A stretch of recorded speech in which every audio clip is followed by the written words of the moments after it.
Durante todo el tiempo que hemos estado apartados, retirados, todos los siervos, hemos querido comer del maestro, del pastor Radamés.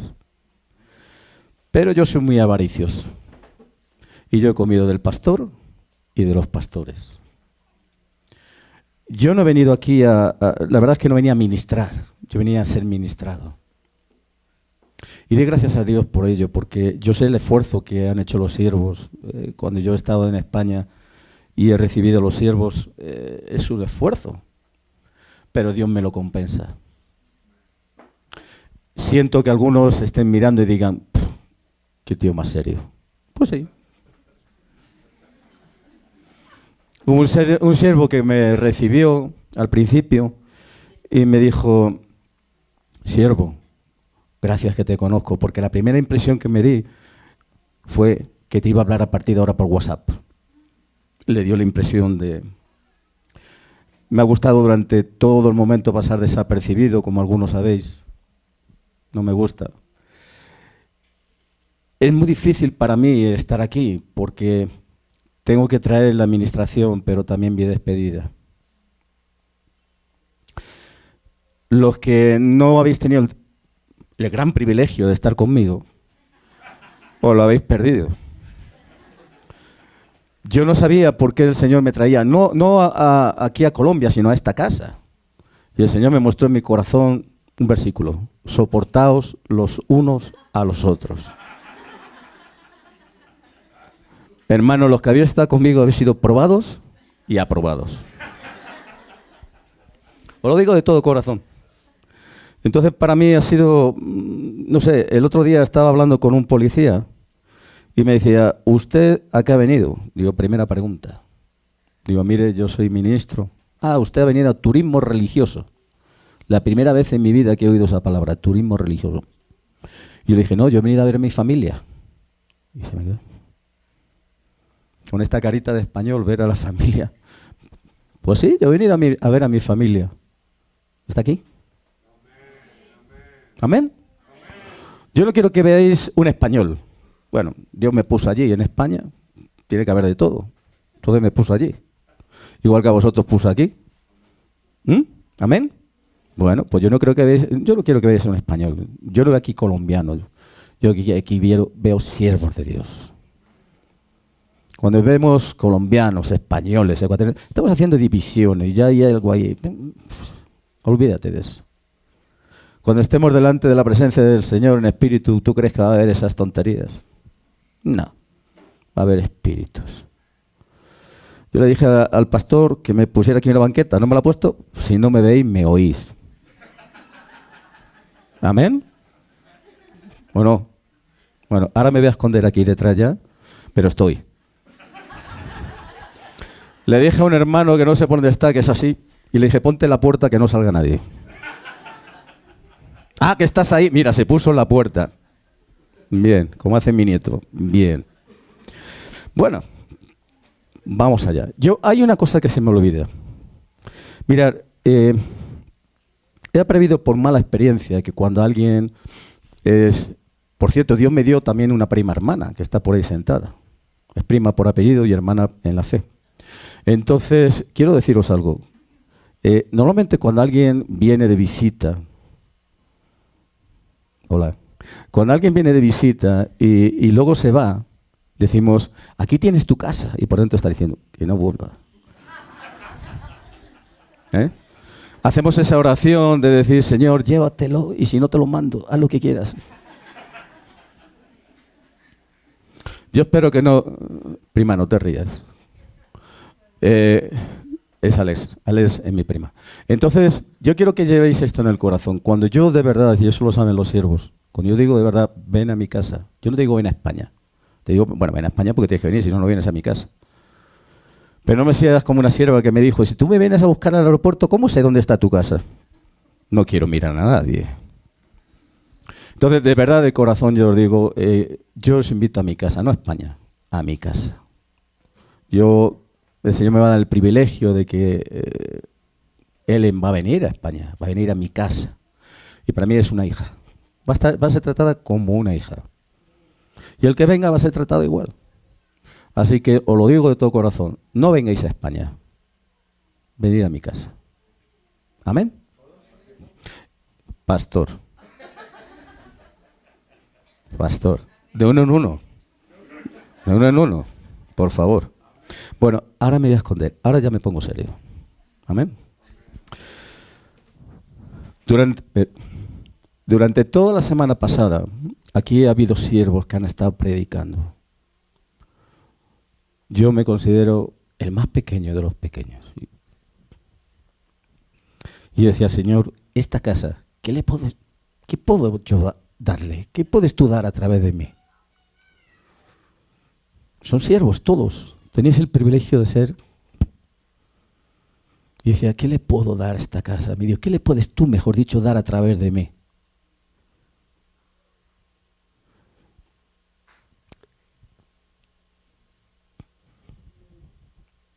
Yo me metí en un despacho. Y cuando yo preparé esta parte, me quebranté.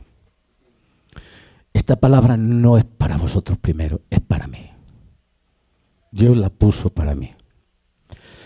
Y yo quiero que me acompañéis a un libro que está un poquito después de Génesis y un poquito antes de Apocalipsis, para aquellos que no tengáis mucho manejo en la Biblia. Es el libro de Miqueas. Libro de Miqueas. Cuando lo tengáis me decís amén. Uno.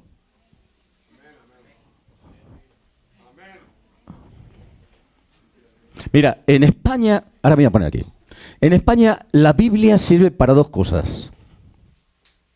Una es para sujetar el resto de los libros junto con el Quijote, para que no se caigan los libros. Se pone la Biblia aquí y aquí se pone el Quijote. Entonces sujetan a todos los libros. Y otra es para llevarla como desodorante. La llevan debajo del brazo pero no la utilizan. Yo quiero animaros de que traigáis la Biblia, de que la uséis, la palabra.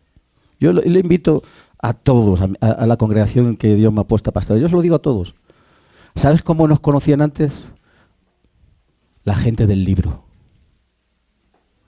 La gente del libro. No se ha avergonzado de llevar la Biblia por la calle. Bueno, esto es un lazo. ¿Tenemos todo Miqueas? Vamos a leerlo. Primer capítulo de Miqueas. Os ruego por favor que si digo alguna expresión que os suena duro, me perdonéis. Soy español. Entonces hay cosas que alguna palabra puede herir la susceptibilidad de alguno, pero no lo digo con intención. ¿Vale? ¿Me perdonáis? Vamos a leer la palabra. Palabra de Jehová que vino a Miqueas de Moreser en días de Jotán, Acaz y Ezequías, reyes de Judá, lo que vio sobre Samaria y Jerusalén. Oíd, pueblos todos, está atenta tierra y cuanto hay en ti, y Jehová el Señor desde su santo templo será testigo contra vosotros. Palabra fuerte, vete meditando, esto es un juicio de Dios. Esto es juicio de Dios. Porque aquí Jehová sale de su lugar y descenderá y hollará las alturas de la tierra. Se levanta el Señor para salir a hacer juicio.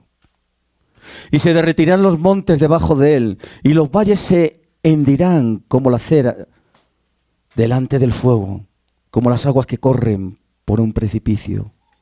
Y todo esto, ¿por qué? Por la rebelión de Jacob y por los pecados de la casa de Israel. Rebelión y pecado.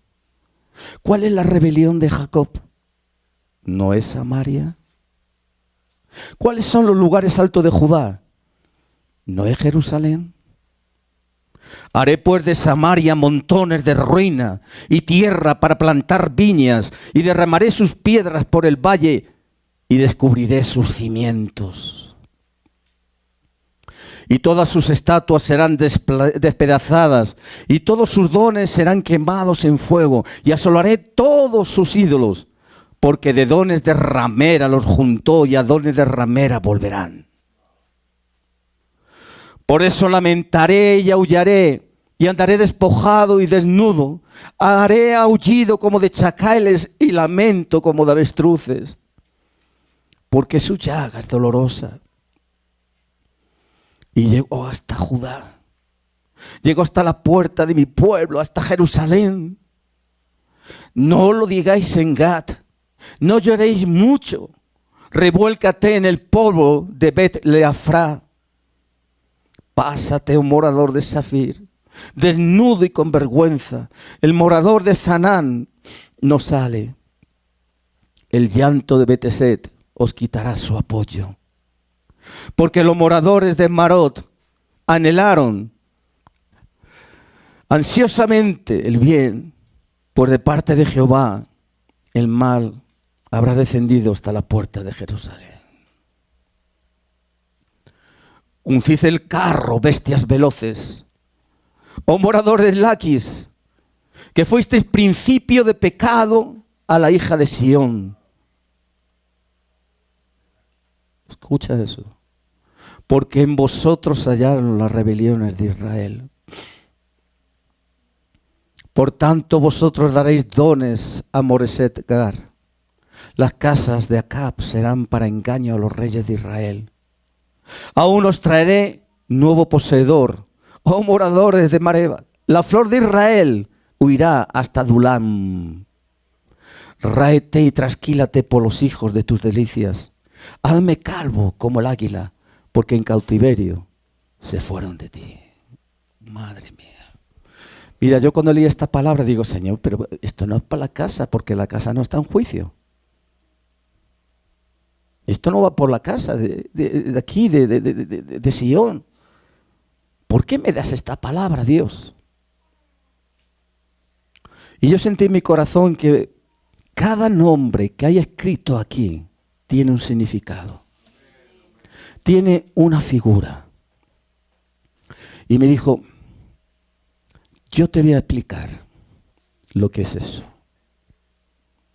Cuando llegué a un punto que fue al final, fue cuando yo me quebranté. Y cada vez que me acuerdo, me quebranto.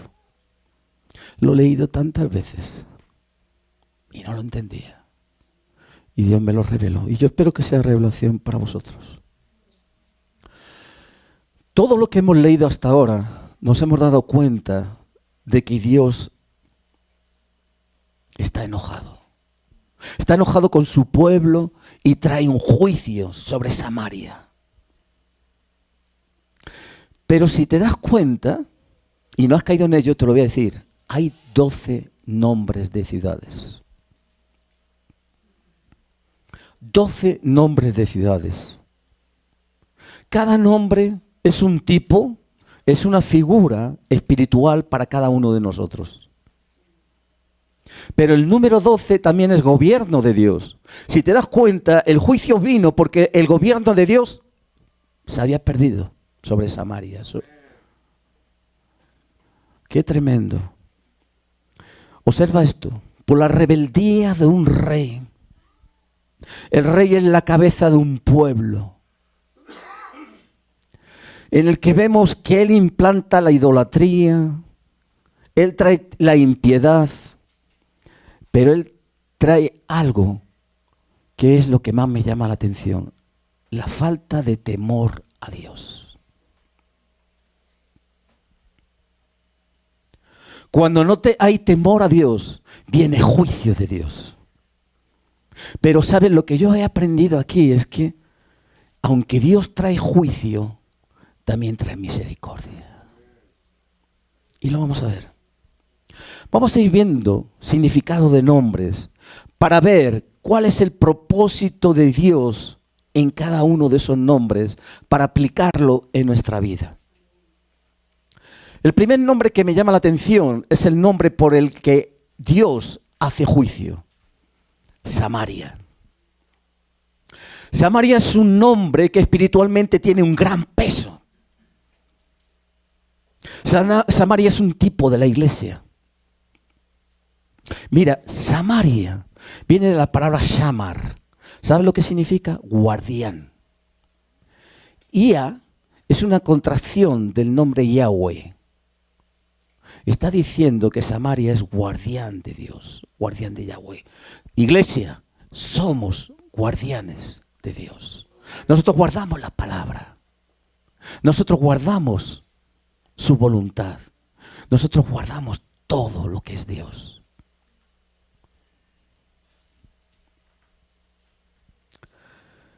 Hemos leído también que utiliza el nombre de Jacob y el nombre de Israel. ¿Por qué primero utiliza el nombre de Jacob y luego el de Israel? ¿Qué significa Jacob? Suplantador. La iglesia suplanta la verdadera adoración de Dios por la idolatría.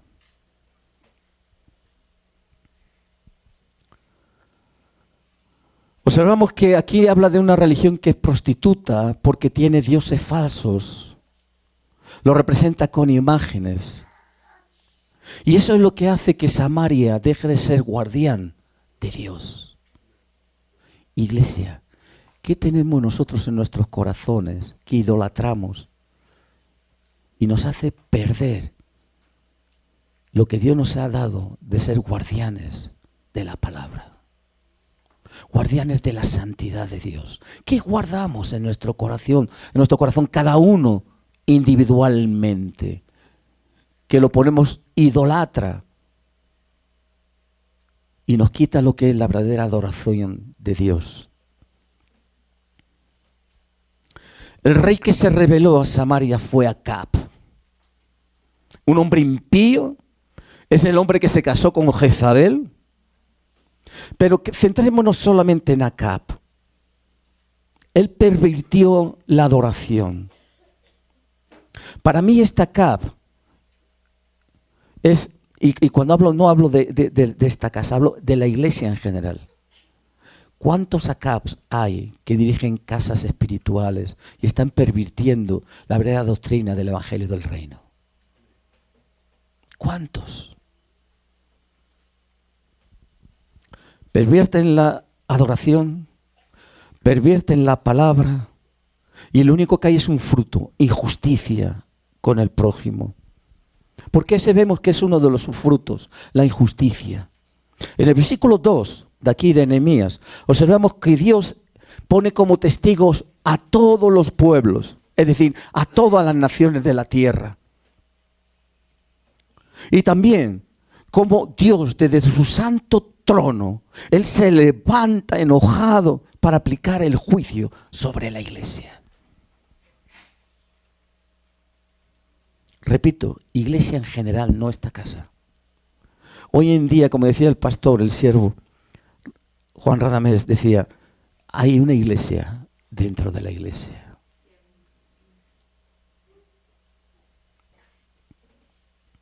El versículo 5 nos habla de rebelión de Jacob. Jacob hemos dicho que significa suplantador, el que suplanta la doctrina por la doctrina del hombre, el que la acomoda según su corazón. Pero también habla de Israel. Cuando habla de Israel, habla de la nación, habla del pueblo de Dios que se aparta en pos de otros dioses. El juicio va a traer la ruina sobre Samaria. El juicio vendrá sobre la iglesia. No todo el que me dice Señor, Señor será salvo. Dios está avisando. Y dice que va a dejar Samaria como fue al principio, un monte donde solamente había vides, donde solamente había eso, vides. Y dice, sus ídolos serán destruidos, serán arrasados. Todos esos regalos, todos esos dones que se le da a esos ídolos serán arrebatados y disfrutados por otros. Ese es el botín de los conquistadores. Dijimos que el número 12 figura de gobierno. Aparecen 12 ciudades con nombres espirituales concretos. Vemos en el versículo 11 que nos habla de la ciudad de Shafir. ¿Sabéis lo que significa Shafir? Belleza. Cristo fundó de su costado, dio a luz una iglesia bella. Belleza. Cuando tiene la belleza la iglesia, cuando tiene la presencia y el temor de Jehová. iglesia la hizo bella. Pero cuando la iglesia se aparta, ¿dónde está el temor de Jehová? ¿Dónde está? ¿Dónde está la belleza de la gloria de Dios? Cuando la iglesia se aparta, el temor de Dios desaparece. Cuando un siervo cae en adulterio, cuando uno de nosotros peca, ¿qué está pasando? Exactamente igual. El temor de Dios no está en nuestro corazón. Es así de sencillo.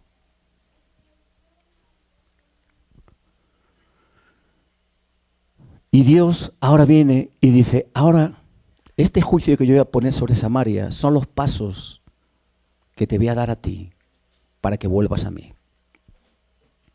Y te manda a Gat. Y Gat significa prensa. Tú tienes que ser humillado. Tú tienes que ser prensado. Tu corazón se tiene que humillar delante de Dios porque ha perdido el temor. Tiene que pasar por ese lagar, por esa prensa. Y eso duele, hermano. Eso duele. Tiene que triturar la uva para que salga el jugo. Y cuando Dios nos pasa por el lagar, te lleva a Bet Leafra, es decir, la casa del polvo. Dios te humilla hasta el suelo. Dios te lleva al polvo, te prensa, te humilla y te lleva al polvo. Para que veas lo que en realidad tú eres y quién es Él. Ahora tú tienes que ser humillado, yo tengo que ser humillado. Debo ser prensado y llevado al polvo, a hincarme de rodillas. Porque eso es lo que significa el polvo en la humillación. Es la humillación. Cuando se echaban polvo era dolor, humillación, como Job que se echaba polvo, ¿recordáis? Cuando nosotros hemos sido humillados, hemos bajado al suelo. ¿Cuál es la siguiente ciudad que nos lleva a Dios? La siguiente ciudad nos lleva a Shafir. Shafir significa desnudo, avergonzado. ¿Quién puede esconderse de la presencia de Dios? ¿Qué puedes tú esconder en tu corazón que Dios no sepa? Cuando Dios te humilla, revela lo que hay en tu corazón y te desnuda. Y te muestra lo que realmente tienes.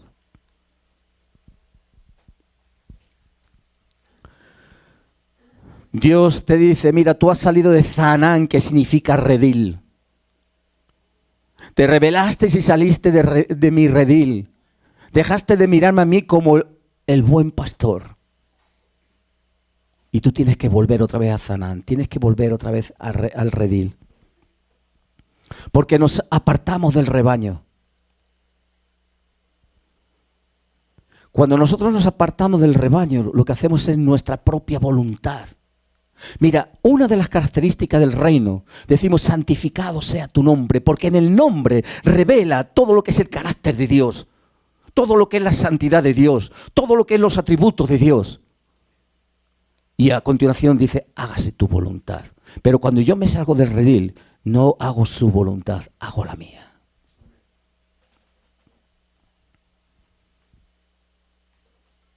Vamos a Betesel. Significa fundamento, cimiento. Y Dios te dice, y Dios me dice, hijo, te saliste de mi fundamento, te saliste de mi cimiento, te rebelaste contra mi voluntad. Por eso tenías que humillarte.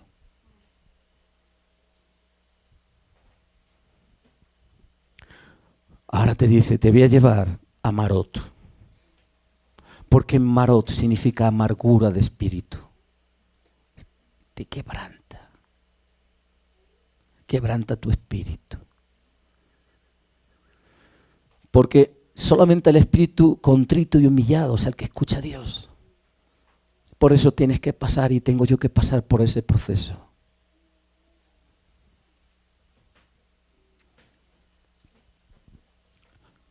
En la ciudad de Amarot, en la amargura, lloramos, nos quebrantamos y buscamos el apoyo de Dios. Pero a veces somos tan rebeldes que el pecado, el orgullo nos lleva a otro sitio completamente equivocado. Seguimos buscando en nuestras propias fuerzas, en nuestro propio yo. Seguimos buscando a ver qué dice el hombre, pero no lo que dice la voluntad de Dios. Y el Señor nos dice, tu pecado nació en Laquis. El origen de tu pecado es Laquis. ¿Sabes lo que significa Laquis? El que camina por sí mismo. No necesita a Dios. Somos autosuficientes. No hemos muerto al yo. Y Dios nos dice, tu pecado está ahí. En tu orgullo, en tu rebeldía. En el origen del pecado en Laquis. Laquis era famosa porque tenía caballos para la batalla. Y se sentía poderosa porque estaba totalmente rodeada de muros. Estaba segura de sí misma. Del poder que tenía dentro en los caballos. De que estaba completamente asegurada por los muros. Espiritualmente nos está diciendo, estás luchando en tus propias fuerzas. Eres autosuficiente. Pero Moreset Gad significa la posesión del lagar. ¿Quién es el que tritura? ¿Quién es el que te prensa? ¿Acaso no es Dios? Dios te dice, tienes que pasar por ahí.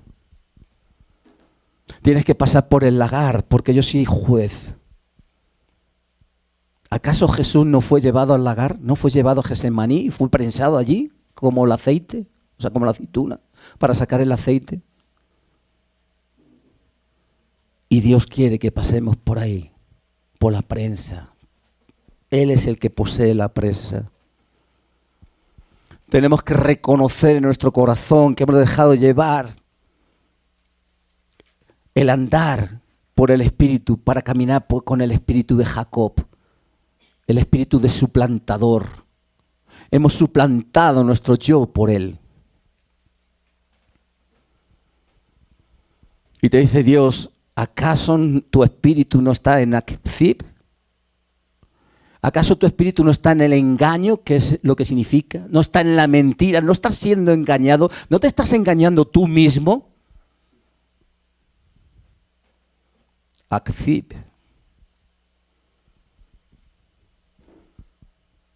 Akzib es la ciudad del engaño. Es donde están muchos que se llaman ministros y siervos de Dios, engañando al pueblo, distrayéndole, sacándole del reino para ir a llevarlos a su reino.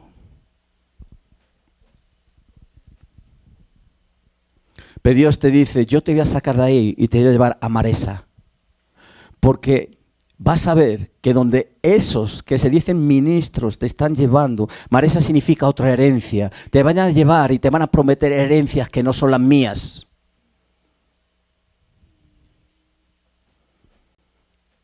Te van a hablar del evangelio de la prosperidad. Un engaño. Te van a llevar al evangelio de la superfe. Otro engaño.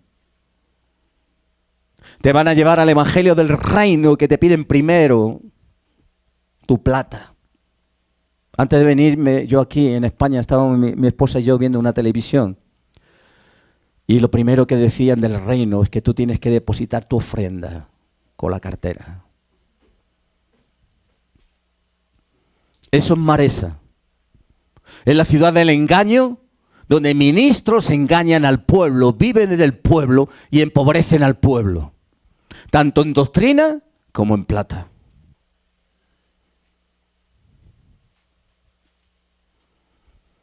Y Dios me mostraba todo esto. Y decía, qué gran verdad, mi Dios. No es una palabra solamente para esta casa, es una palabra para toda la iglesia, por lo que tú nos haces pasar para ver el final. Y luego veremos el final.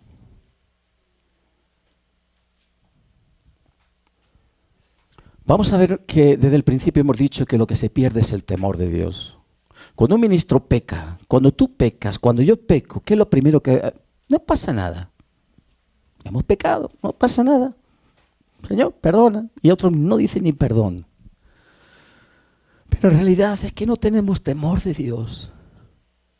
Temor de Dios no es miedo, es respeto. Si ahora mismo viene el presidente de aquí de Colombia, ¿le tenéis miedo? No. Pero si viene y pone aquí sus pies y se pone de pie para saludaros, para decir algo, le tenéis respeto. Ninguno se distrae con el vecino. Nadie piensa en otra cosa, está mirando a ese hombre. Porque es el gobernador, es el que manda, el cabeza de esta nación.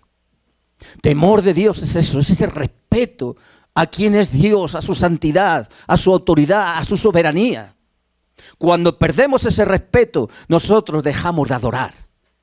Dejamos de leer la palabra de Dios. No importa venir tarde.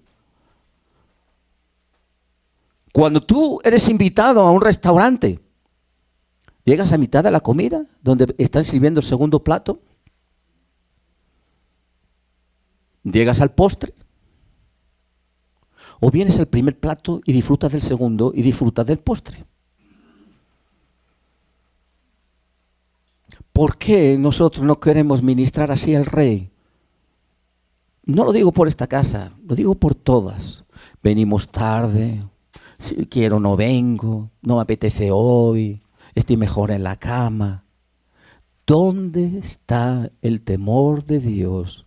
¿Y qué ofrenda le damos a Dios? En España hay chupa chups, aquí creo que le llamáis paletas, ¿no? Que son de caramelo. Ahora hay una paleta y la paséis de boca a boca. Cuando llega allí al final, ¿la chuparías? ¿Acaso no le hacemos eso a Dios? Muchas veces le damos paletas chupadas, propinas, como digo yo. No le damos el todo a quien es el todo. Simplemente le damos lo que nos sobra. Somos muchas veces adoradores de atrio, donde le damos lo que nosotros queremos. No cuesta ser adoradores del lugar santo, donde Dios te dice, dame lo que yo te pido. Que te voy a pasar al lugar santísimo, donde yo voy a proveer lo que te falta a ti.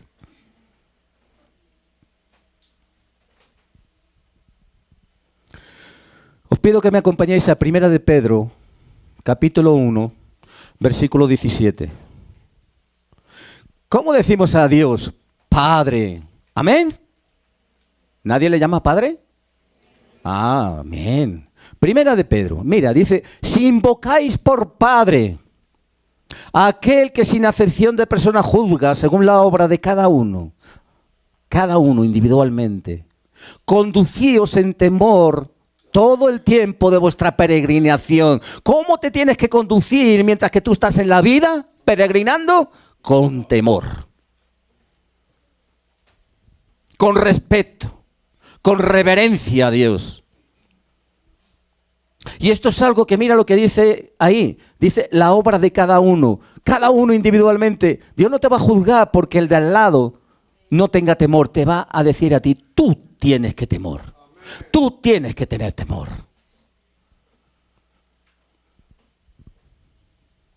Hay una palabra que os va a sonar como a mí, muy rara. Anastrefo. No es el nombre de mi vecino, no. Anastrefo es una palabra griega que significa conducir. Significa no solamente conducir, como dice aquí, sino darte la vuelta. ¿Ah? Darte la vuelta. Significa regresar, ocuparte tú mismo, permanecer, vivir en temor de Dios. Junta todas esas expresiones y dice, tú tienes que darte la vuelta de tu forma de pensar para regresar a ocuparte del temor de Dios.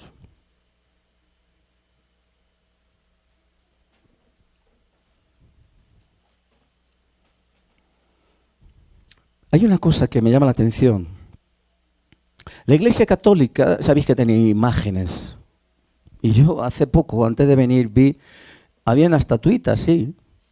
Y era el niño Jesús con la corona de rey. Bueno.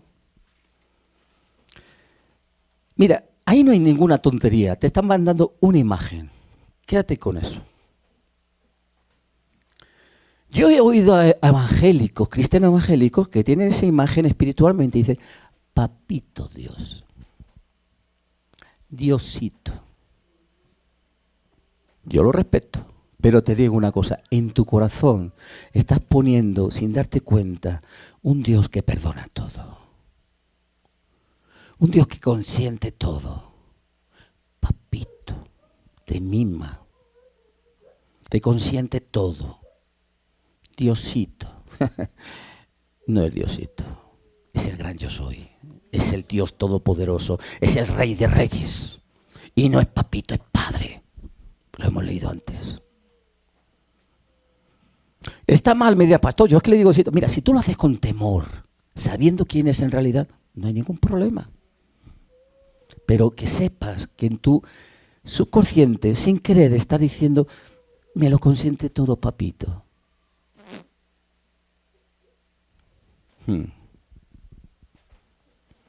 Se está camuflando en nuestro yo la realidad de quién es Dios.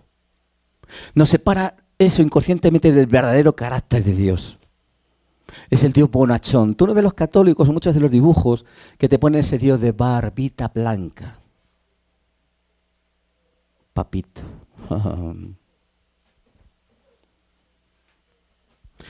Proverbios, capítulo 3, versículo 7. No es el papito que te consiente todo.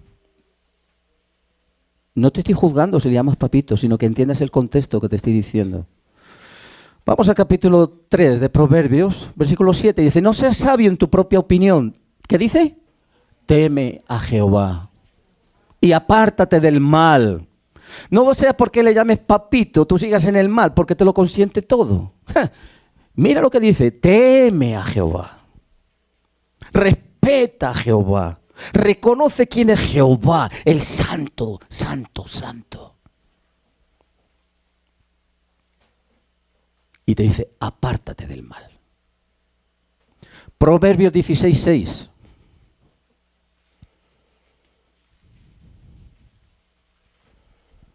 ¿Por qué es necesario el temor de Dios? Mira lo que dice ahí. Con misericordia y verdad se corrige el pecado. Amén. Bien. Dice, y con el temor de Jehová los hombres se apartan del mal. Ahora entiendes por qué hay siervos y por qué hay siervos que caen. Porque pierden el temor de Jehová. El respeto a Dios. Tienen papitos, diositos que le consienten todo. Pero Jehová es celoso y te dice, apártate del mal. Pero cuando no hay temor, tú puedes venir tarde al culto, puedes dejar de asistir al culto, puedes perder el respeto a los siervos, puedes dejar de orar, puedes hacer todo. ¿Por qué? Porque te falta temor a Jehová.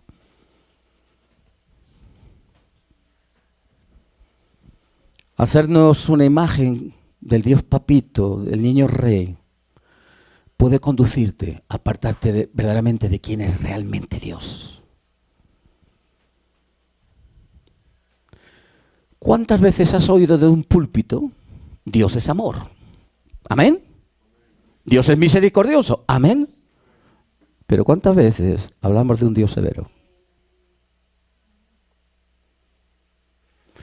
Nos hemos planteado la imagen esta de que Dios es bueno, misericordioso, es amor y todo eso es papito. Y te olvidas de que Dios es juez y que Dios es severo. Eso no quieres escucharlo, porque eso trae consecuencias.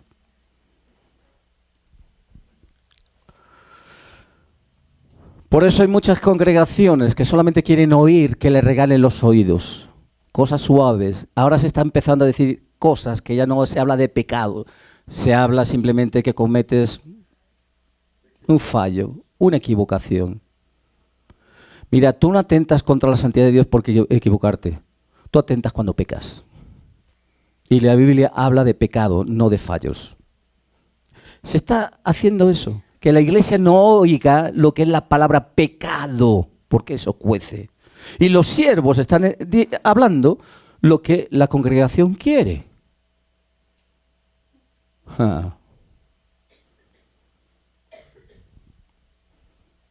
Jeremías, capítulo 23, versículo 31. Dios ya sabía lo que iba a pasar en la iglesia. Dice Jehová, he aquí que yo estoy contra los profetas que endulzan sus lenguas y dicen, Él ha dicho. ¡Ay! Cuidado con aquellos que hablan en nombre de Dios. Dios ha dicho, solamente para agradar al pueblo. Dar gracias a Dios porque aquí tenéis siervos que cuando dicen, dicen. Aquí no estamos para endulzar al pueblo. Decía el pastor, somos poquitos. Mira, yo te voy a decir una cosa. Dios no busca propósitos de hombre, Dios busca corazones. Y aquí hay corazones. Primera de Corintios, capítulo 2, versículo 3.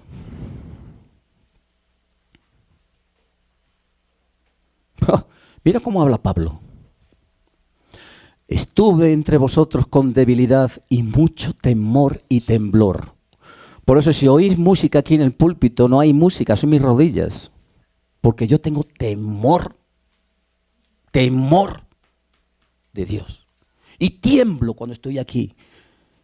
Porque por mi boca estoy hablando cosas de Dios, palabras de Dios. ¿Cuántos siervos en muchas congregaciones omiten eso? Y hablan como si hablaran, no sé, en un estadio de fútbol.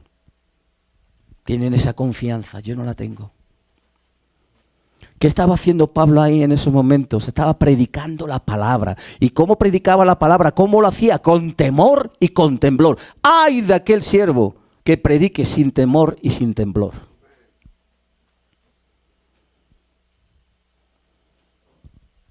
Dios es bueno.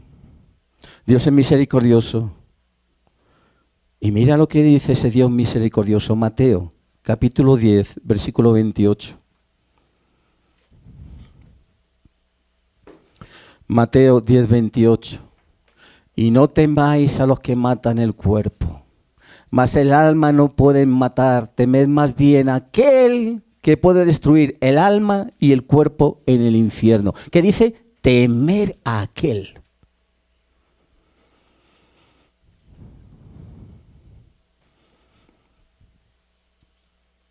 ¿Cómo papito Dios, cómo Diosito puede hablar así?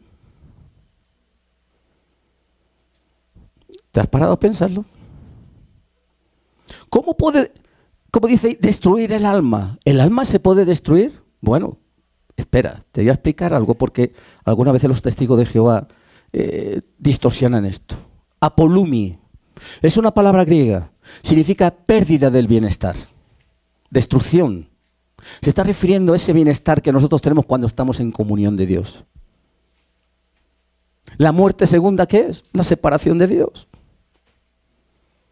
Se pierde el bienestar espiritual. Eso es lo que está diciendo aquí. Eso es lo que está diciendo ahí. Aquel que puede destruir es, vas a perder tu bienestar espiritual porque vas a estar fuera de la presencia de Dios. Eso es el infierno.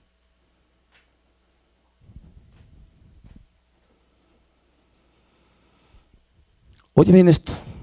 Lo que Jesús está enseñando en el Evangelio del Reino es que prediquemos de la gracia de Dios. Amén. Del Dios de amor. Amén. ¿Y qué pasa con el temor de Dios?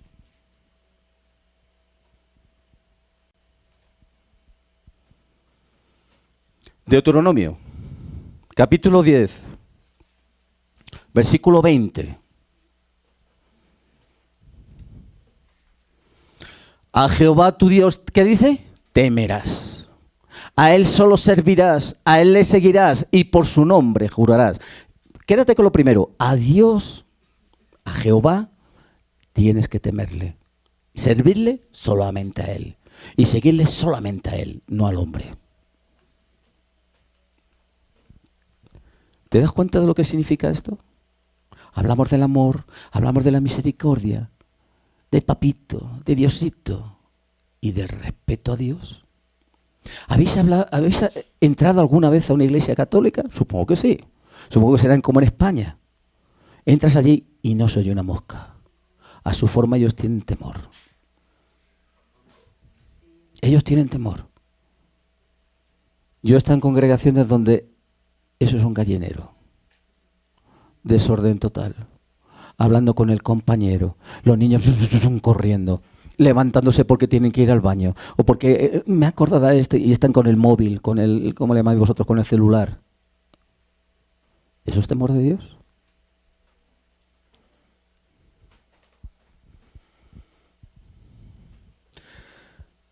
¿Te das cuenta que temor entonces es reverencia a Dios?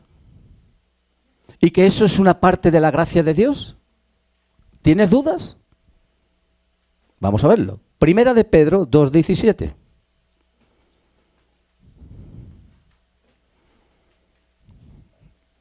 ¿Qué dice? Honrad a todos, los de fuera, honradlos. Amad a los hermanos, por eso yo tengo aquí una familia. Y que dice, temed a Dios. Esa es la verdadera gracia. Eso es la verdadera gracia. En esta versión, la Reina Valera revisada lo dice así, pero en la Reina Valera que tengo yo dice así, temed a Dios, esta es la verdadera gracia. La gracia de Dios no es solamente ese don que te da, ese regalo que te da, es amar, honrar y temer a Dios.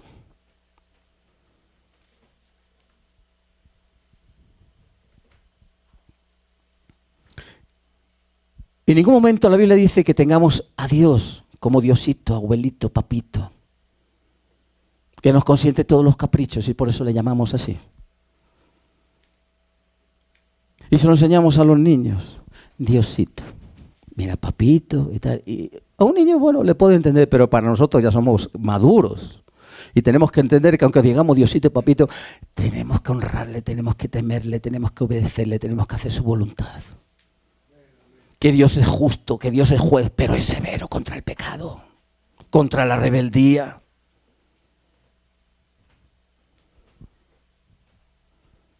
No olvidemos que tratamos con un Dios que es amor, pero también es juez. Un Dios que se contra el pecado, contra nuestras rebeliones. Lo mismo que a Samaria, Dios no te va a permitir que tú pongas ídolos, tu amor sobre el dinero, tu amor sobre tu trabajo, tu amor sobre tu familia. Dios no lo va a permitir. No va a permitir que tú pongas tu amor sobre tu carro, sobre tu casa, sobre tu hogar. Él es el soberano. Y te dice, si amas tú a padre y a madre más que a mí, no eres digno. Y eso solamente se llega cuando tú te enamoras de Él, pero tienes temor. Dios no va a permitir que tú tengas tu propia religión y que apague el temor que tú le debes a Él, el respeto que le tienes a Él, la honra que le tienes que dar. Dios no va a permitir que porque tú quieras mantenerte equivocado, tú vas a renunciar a su majestad, a su santidad. Por eso cuando nosotros le conocemos verdaderamente,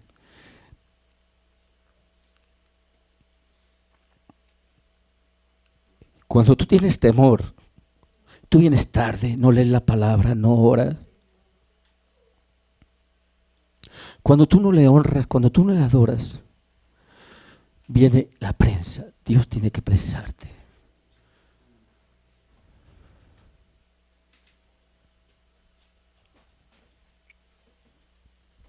Cuando tienes el temor de Dios, tú no vas a dejar de congregarte. Tú no vas a venir aquí a la iglesia porque tú tienes un cargo. Como dicen en España, yo tengo un cargo. Tú no eres político, ¿qué cargo tienes? Yo tengo un puesto, mira, lo tendrás ahí el puesto vendiendo arepas, pero aquí no tienes puestos. Aquí vienes a ceñirte la toalla y ser un siervo. Amén. Dale un aplauso al Señor.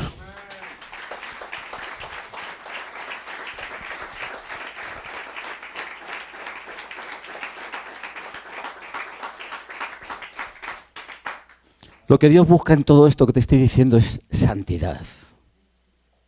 Sin santidad nadie verá a Dios. Déjame decirte algo.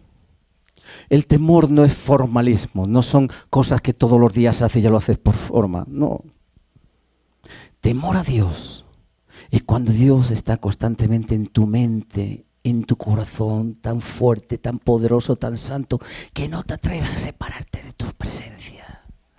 Su presencia tienes que tenerla. Eso es el temor de Dios. Cuando tú no haces ya cosas por rito, por formalismo, sino que tú tienes que estar tan unido a Él, tan poderoso es, tan santo es, tan necesitado estoy, Señor, que yo no me atrevo a separarme de ti. Y cuando yo voy a Dios con humildad, cuando mi arrogancia está por los suelos, está ahí en el lagar, pero también voy sin la idea de que yo lo merezco. Yo no merezco nada. ¿Qué te debe Él a ti? Nada. Tú le debes todo. Yo se lo debo todo a Él. Salmo 51, 17.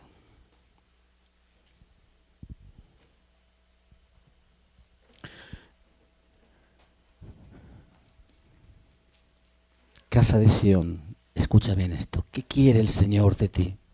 ¿Qué quiere de mí? Los sacrificios de Dios son el espíritu quebrantado. Al corazón contrito y humillado no despreciarás. Eso es lo que quiere Dios de esta casa y quiere de todas las casas que formamos, las casas del reino. Quiere quebrantamiento, un corazón que le duele cuando peca, porque sabe que está ofendiendo la santidad de Dios, que en ese momento el temor se nos ha ido. Por eso en ese capítulo que hemos leído de Miqueas, lo que me dolió en mi corazón, ahora lo voy a explicar. Versículo 15.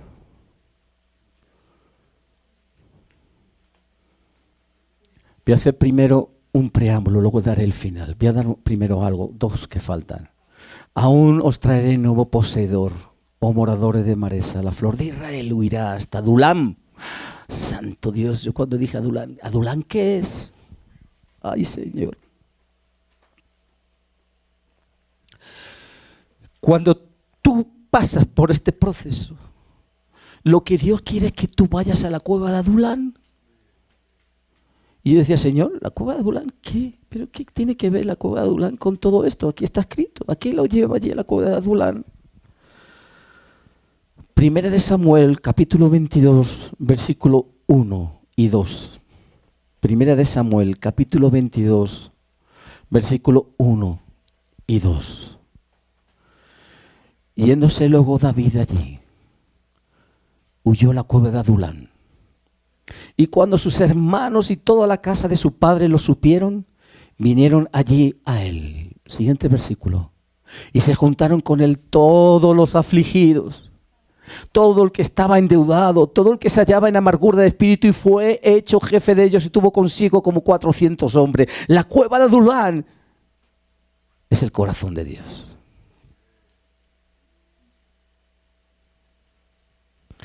Cuando tú estás afligido, cuando Dios te ha llevado por la prensa, Dios te lleva y te dice, ven a mi corazón porque yo quiero tener intimidad contigo. Ahora que estás afligido, ahora que estás humillado, ahora que te sientes deudor, ven a mi corazón. Por eso yo me quebranté, yo no lo había entendido nunca.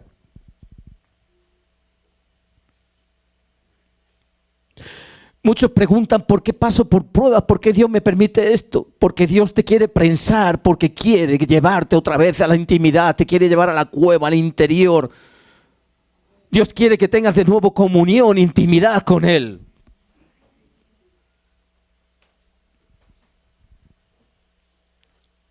Por eso Dios dice en el versículo 16, ráete, trasquílate por los hijos de tus delicias, tu generación. Dios quiere que tu generación también sea salva, pero te dice, humíllate, quebrántate, ven a mí. Busca mi corazón, busca la intimidad conmigo. ¿Entiendes esto? Por eso cuando yo leí eso, el corazón me hizo así, ¡pum! Yo no sabía, yo no había entendido nunca esto.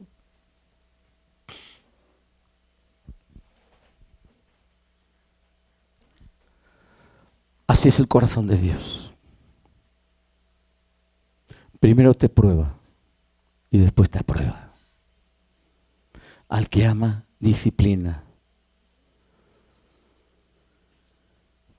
Déjame que te pregunte algo. No te distraigas. ¿Cómo es Dios para ti? Piénsalo. ¿Cómo te figuras que es Dios? Ahora yo te digo, Jesús es Dios, ¿cierto?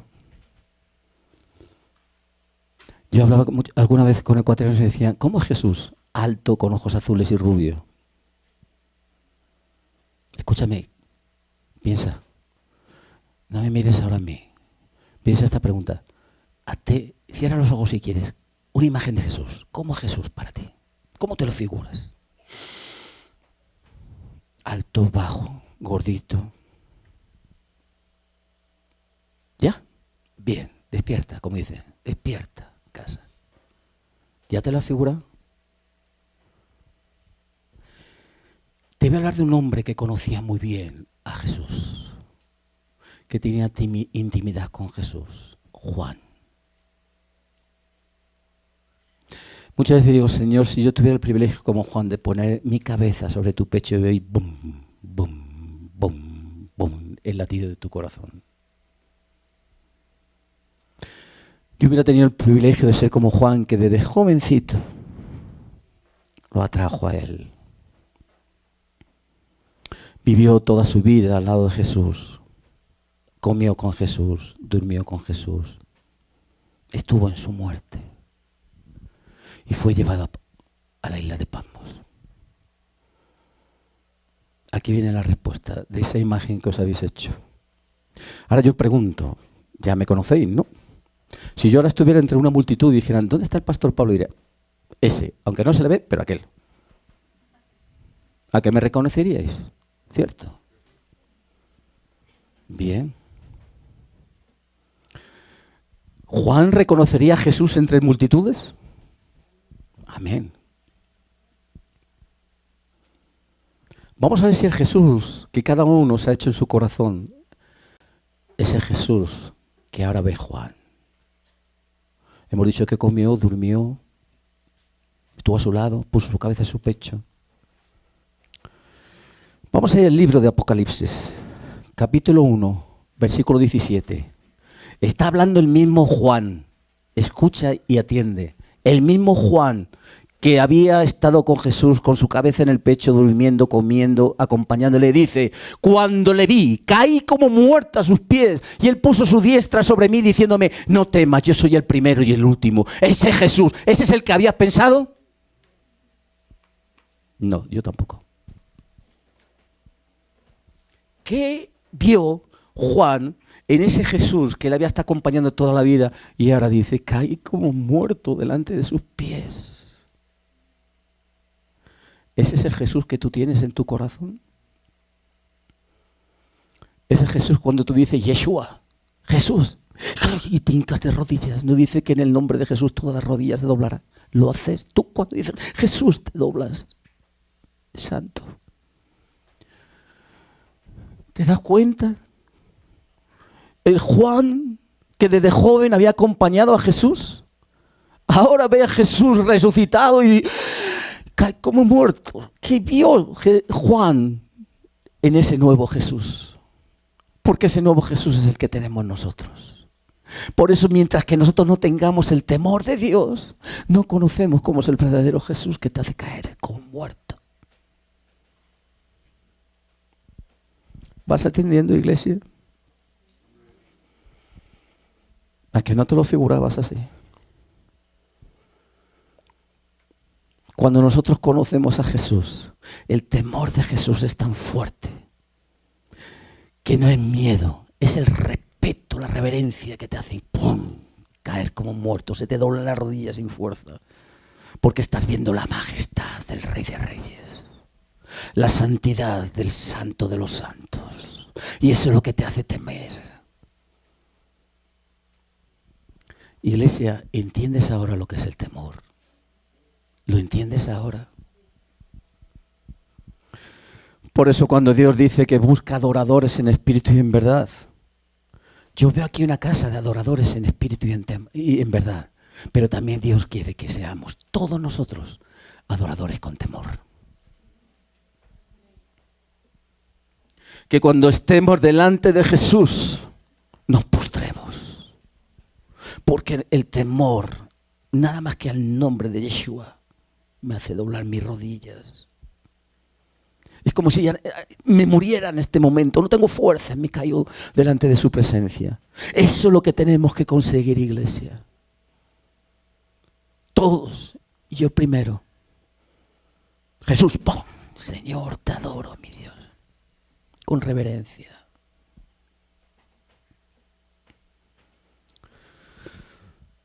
Jesús te muestra en las Escrituras como aquel que tiene pies de bronce bruñido, el que tiene su rostro como el sol con toda su fuerza, el que tiene su boca como una espada de 2 filos, y vamos a estar de pie.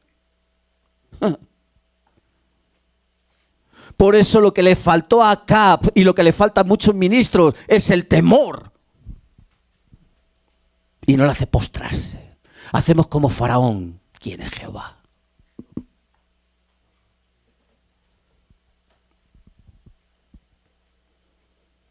Solamente aquel que persevera, que confía, es el que es guardado en perfecta paz. Isaías 26:3.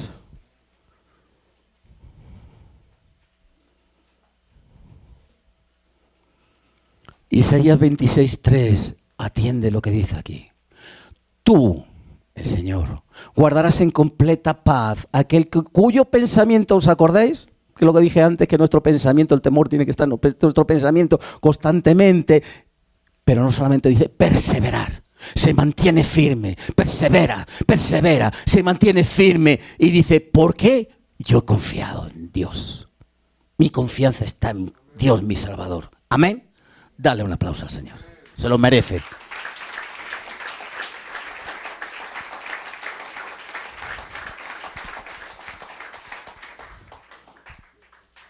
Un par de horas y terminamos. Estamos a gusto, ¿verdad? Bien. ¿Dónde está tu pensamiento? Ahora, ¿dónde está tu pensamiento? ¿Está perseverando en Dios? ¿Confía en Dios? ¿Tienes pruebas? Amén. Estás en el lagar. Estás en el lagar. ¿Confías en Dios que te va a llevar hasta la cueva de Adulán? ¿Confías en Él? Dios es severo. Dios es severo. Dios es amor. No tenemos que darle la ofrenda que nosotros queremos, sino la que Él quiere. Cuando tú llegas tarde a un culto, le estás dando parte de la ofrenda. No estás dando la ofrenda entera.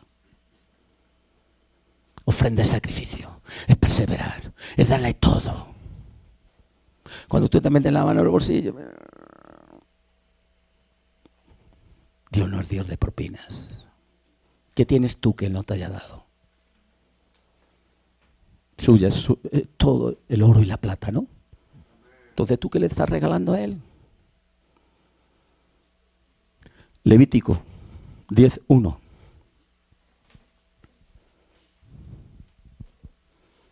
Nadab y Abiú, hijos del sumo sacerdote de Aarón, fíjate, tomaron cada uno su incensario, pusieron en ello fuego, sobre el cual pusieron incienso, tus oraciones. Y ofrecieron delante de Jehová fuego extraño que Él nunca mandó. Que Él nunca mandó.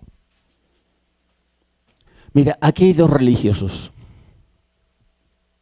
Estos 2 personajes, Nadab y Abiú, son 2 religiosos. La ofensa no fue que ellos hicieran de sacerdotes, no nos equivoquemos. La ofensa fue introducirse ellos por su cuenta en el lugar de la presencia de Dios sin que Dios lo dijera. Con fuego extraño, con oraciones contaminadas, con actitudes pecaminosas.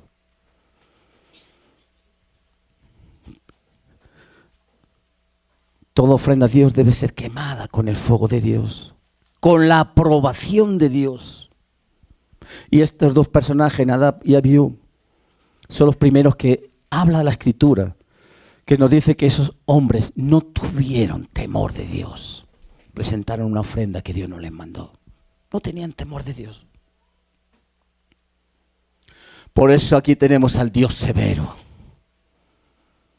Y los aniquila. ¿Dios es amor? Sí, pero también es juez y severo.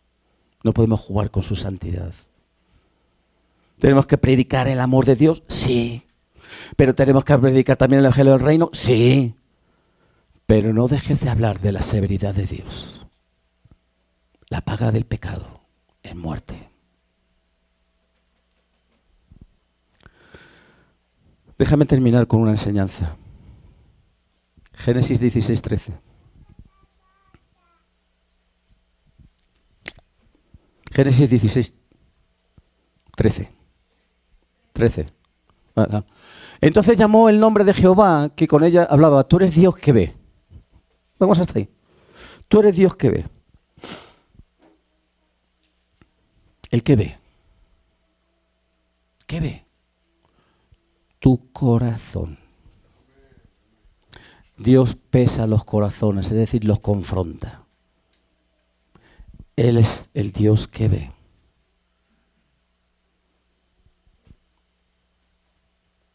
El Roi, en hebreo, el Dios que ve.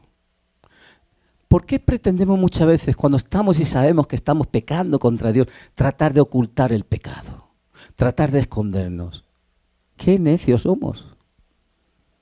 No te olvides de esto. Él es el que ve. ¿Y el que ve? Tu corazón. Abraham fue un hombre reverente moralmente, pero también fue un hombre que obedeció porque temía a Dios. Y Dios le pidió lo que más amaba, su hijo, su único hijo. ¿Te recuerda eso al padre dando al hijo?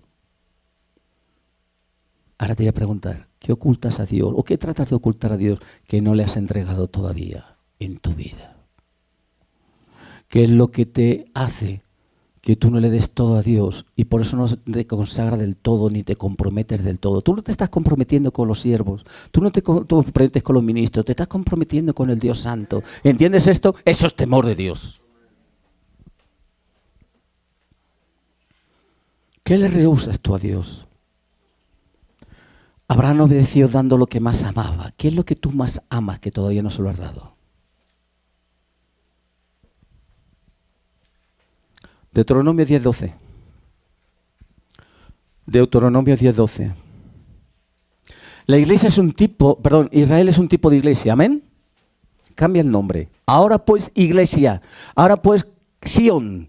¿Qué pide Jehová tu Dios de ti? Sino que temas a Jehová tu Dios, que andes en todos sus caminos, que lo ames y sirvas a Jehová, a tu Dios, con todo tu corazón y con toda tu alma. Iglesia, ¿qué te está pidiendo Dios en esta mañana? Dios no te está pidiendo algo que no te cueste. David dijo, yo no voy a comprar esto, no voy a dar algo que a mí no me cueste. ¿Qué te está pidiendo Dios en esta mañana? Casa de Sión, ¿qué te cuesta y no quieres darlo?